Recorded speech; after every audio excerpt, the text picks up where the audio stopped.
औज़ुबिल्लाहि मिनश्शैतानिर्रजीम बिस्मिल्लाहिर्रहमानिर्रहीम। मैं हूँ मिसेस कौसर, आप देख रहे हैं मेरा YouTube channel Mrs Kausar channel. कहते हैं कि हम जो किया जाता है, जो बोया जाता है वही काटा जाता है, लेकिन पता नहीं क्यों हम मुसलमानों को शायद उनको अल्लाह ताला की नाफरमानियों की या हुज़ूर सल्लल्लाहु अलैहि वसल्लम की नाराज़गी की वजह से दुनिया में ज़िल्ल-ओ-ख़्वारी का जो है वो दुख उठाना पड़ रहा है। हम मुसलमान यकजा नहीं हैं, हम मुसलमानों में इत्तेहाद नहीं है। हम हिंदू हो, यहूद हो या नसारा हो, उनके बारे में कुरान पाक में इरशाद है कि हमारे कभी भी दोस्त नहीं हो सकते, मगर हमने अल्लाह के फरमान को जो है वो कबूल नहीं किया और इनको हमेशा से अपना दोस्त बनाने के चक्कर में हम लगे हुए हैं, जिसकी वजह से ना सिर्फ हम पाकिस्तानी बल्कि हमारा पाकिस्तान भी बहुत नुकसान उठा रहा है। व्यूअर्स, कहना ये है कि हमेशा हिंदुओं ने, यहूदियों ने, ईसाइयों ने हम मुसलमानों की दुख की रग को छेड़ा है। हमेशा इन लोगों ने हमारे प्यारे नबी सल्लल्लाहु अलैहि वसल्लम, उनके अहले ख़ानदान, उनके असहाबे कराम पर कुछ ना कुछ इस तरीके के तोहे आमास कलमात कहे हैं या ऐसे काम बनाए हैं जिनसे हम मुसलमानों में दुख और गुस्से की लहर दौड़ जाती है, मगर शायद हमारी गैरत और हमीयत को सुला दिया गया है उन यहूदियों, हिंदुओं और ईसाइयों के सूद ने। हम गुस्सा तो करते हैं, हम नाराज़गी का इजहार तो करते हैं, मगर प्रैक्टिकली अमली तौर पर उनके लिए कुछ ऐसी सज़ा नहीं तजवीज़ करते कि जिनसे वो हमेशा के लिए अपनी उन हरकत से पास आ जाए। अब आप देखिए, एक रिवायत है कि हज़रत अब्बास रज़ी अल्लाह अन्हु फरमाते हैं कि एक दफ़ा अबू लहब, आप हम सबको पता है कि सूरह लहब में अल्लाह ताला ने अबू लहब को दुश्मन करार दिया है। वो मुसलमान नहीं हुआ था अपनी तमाम ज़िंदगी। नबी करीम सल्लल्लाहु अलैहि वसल्लम के विसाल के बाद भी वो कई साल ज़िंदा रहा, मगर फिर भी वो मुसलमान नहीं हुआ। अब देखिए, फरमाते हैं कि अब्बास इस तरह फरमाते हैं कि अबू लहब को ख्वाब में देखा और दरियाफ्त किया कि दुश्मन रसूल सल्लल्लाहु अलैहि वसल्लम, मरने के बाद तेरा क्या हाल हुआ?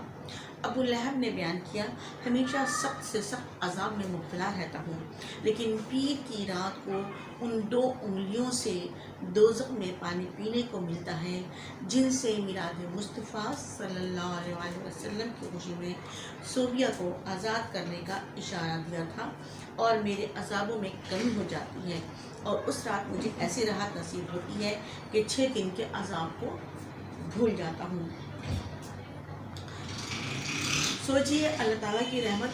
जो है वो एक मुनकर इस्लाम पर और नबी करीम सल्लल्लाहु अलैहि वसल्लम की जानी दुश्मन पर किस तरह अपना रहम व करम फरमाती है कि पीर के दिन को उसकी उन 2 उंगलियों को राहत और खुशी नसीब होती है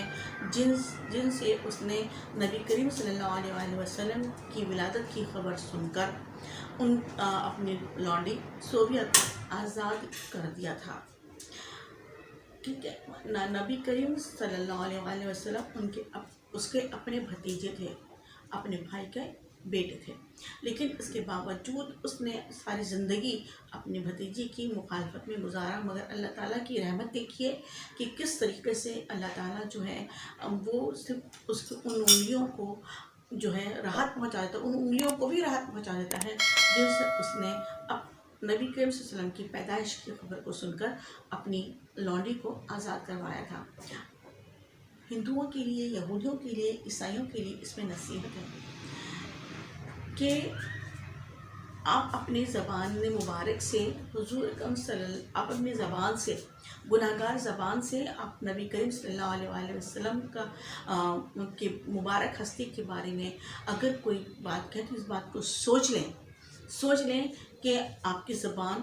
और आपका पूरा जिस्म दोज़ख की आग में किस तरह झुलस कर रह जाएगा। लेकिन अगर आप उसी ज़बान से, उसी हाथ से जो है अल्लाह ताला का ज़िक्र मुबारक एक दफ़ा खैर से कर लेंगे तो अल्लाह ताला जो है आपको शायद दोज़ख में भी राहत नसीब फरमा दे।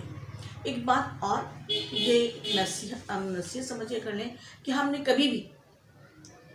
آپ نے ہمارے تمام پیغمبر علیہ السلام کے بارے میں کچھ نہ کچھ گستاخیاں کی ہیں، لیکن ہم نے کبھی بھی نہ ہندوؤں کے بارے میں، نہ یہودیوں کے بارے میں، اور نہ ہی عیسائیوں کے بارے میں کوئی غلط بات، کوئی غلط زبان استعمال کی ہو، یا خدا نہ خواستہ نعوذ باللہ کبھی ہم نے ان کے پیغمبر علیہ السلام کی کوئی کارٹون بنائی ہو، یا ان کے بارے میں ہم نے کوئی بات کہی ہو، اللہ نہ کرے۔ کیونکہ ہمارا اسلام اور ہمارے نبی صلی اللہ علیہ وآلہ وسلم نے ہمیں پابند کیا ہے، ہمارے اسلام نے، اللہ تعالیٰ نے ہمیں پابند کیا ہے۔ ہمارا اسلام مکمل نہیں ہوتا، ہم اس وقت تک کامل مسلمان نہیں ہوتے جب تک ہم اس بات پر بھی ایمان نہ لے آئیں کہ تمام پیغمبر علیہ السلام اللہ تعالیٰ کے بھیجے ہوئے رسول اور نبی ہیں، ٹھیک ہے۔ حضرت موسیٰ علیہ السلام ہو، حضرت عیسیٰ علیہ السلام ہو، حضرت سلیمان علیہ السلام ہو، حضرت داؤد علیہ السلام ہو، حضرت یعقوب علیہ السلام ہو، جتنے بھی پیغمبر، 1,24,000 پیغمبر پر ایمان لانے کے بعد ہی جو ہے وہ ہمارا ایمان کامل ہوتا ہے۔ بس آج کے لیے اتنا ہی، انشاءاللہ تعالیٰ کی ویڈیو میں ملاقات ہوگی۔ اللہ حافظ، ٹھیک ہے بس۔